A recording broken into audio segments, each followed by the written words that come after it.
ధవళేశ్వరం బ్యారేజీ దగ్గర మళ్లీ రెండో ప్రమాద హెచ్చరికను జారీ చేశారు. 2 రోజులుగా తగ్గుముఖం పట్టిన గోదావరి వరద ఉధృతి మళ్లీ పెరుగుతోంది. ప్రస్తుతం బ్యారేజ్ దగ్గర నీటి మట్టం 13.75 అడుగులకు చేరింది. దీంతో మళ్లీ రెండో ప్రమాద హెచ్చరిక జారీ చేశారు. బ్యారేజ్ నుంచి సుమారు 13 లక్షల క్యూసెక్కుల మిగులు జలాలను సముద్రంలోకి విడుదల చేస్తున్నారు. ధవళేశ్వరం దగ్గర వరద పరిస్థితికి సంబంధించి మరింత సమాచారాన్ని రాజమండ్రి నుంచి మా ప్రతినిధి శ్రీనివాస్ అందిస్తారు. ఎగువ ప్రాంతాల్లోంచి వస్తున్న భారీ వరద నీటితోటి ధవళేశ్వరం బ్యారేజ్ దగ్గర రెండో ప్రమాద హెచ్చరికని మించి గోదావరి ప్రవహిస్తుంది. ఈ బ్యారేజీకి సంబంధించి ధవళేశ్వరం దగ్గర నుంచి విజయేశ్వరం వరకు ఉన్న మొత్తం బ్యారేజీకి సంబంధించిన 175 గేట్లను కూడా ఎత్తివేయడం జరిగింది. ఇప్పుడు చూస్తున్నాం మనం ఇక్కడ 2 మీటర్ల ఎత్తు వరకు కూడా ఎత్తివేయడం జరిగింది. ఇంకా గోదావరి మరింత పెరిగినట్లయితే ఇంకా పూర్తిగా ఎత్తివేసే అవకాశాలు ఉంటాయి. ఇక్కడ 17.75 అడుగులకు గోదావరి వరద నీటి మట్టం చేరుకున్నట్లయితే అప్పుడు మూడో ప్రమాద హెచ్చరికను జారీ చేసే అవకాశాలు ఉంటాయి. ధవళేశ్వరం దగ్గర బ్యారేజ్ దగ్గర చూసినట్లయితే ఎగువ ప్రాంతాల్లోంచి వస్తున్న వరద నీటిని అంతటినీ కూడా ఎప్పటికప్పుడు దిగువకి మొత్తం గేట్లన్నీ ఎత్తివేసి పూర్తిగా దిగువ ప్రాంతాలకి విడుదల చేయడం జరుగుతుంది. దీంతో కోనసీమ ప్రాంతంలో పాటు గోదావరి ఎగువ ప్రాంతంలో కూడా ప్రమాద గంటికలు మోగుతున్నాయి.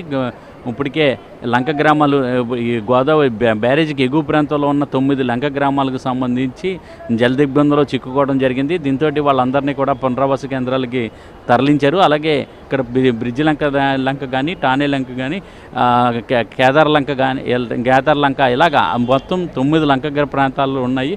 ఆ 9 లంక గ్రామాల్లో కూడా మత్స్యకారులు చాలామంది కుటుంబాలు అక్కడ జీవించడం జరుగుతున్నది. సుమారు 5,000 కుటుంబాలు ఉన్నప్పటికీ కూడా 5,000 కుటుంబాలను కూడా రాజమండ్రిలోని కొన్ని సత్తర్లోని పునరావాస కేంద్రాలను ఏర్పాటు చేశారు. వాటిల్లోని అలాగే ఆల్కెట్ గార్డెన్స్ దగ్గర ఒక పాఠశాలలోకి అలాగే కమ్యూనిటీ హాల్లోకి కూడా పునరావాస కేంద్రాలను ఏర్పాటు చేసి అక్కడ తరలించడం జరిగింది. గోదావరి దిగువ ప్రాంతంలోని అంబేద్కర్ కోనసీమ జిల్లాలోని కూడా 4 ఉపనదులు కూడా పొంగి పొర్లుతున్నాయి. అక్కడ వైనతాయి, వశిష్ట, గౌతమి, వృద్ధ గౌతమి అని చెప్పి 4 నదులు కూడా అక్కడ పొంగి పొరలటం జరుగుతున్న ఉపనదులు కూడా పొంగి పొరులుతున్నాయి. దీంతో కోనసీమ జిల్లా వ్యాప్తంగా కూడా అతలాకుతలం కావడం జరుగుతుంది.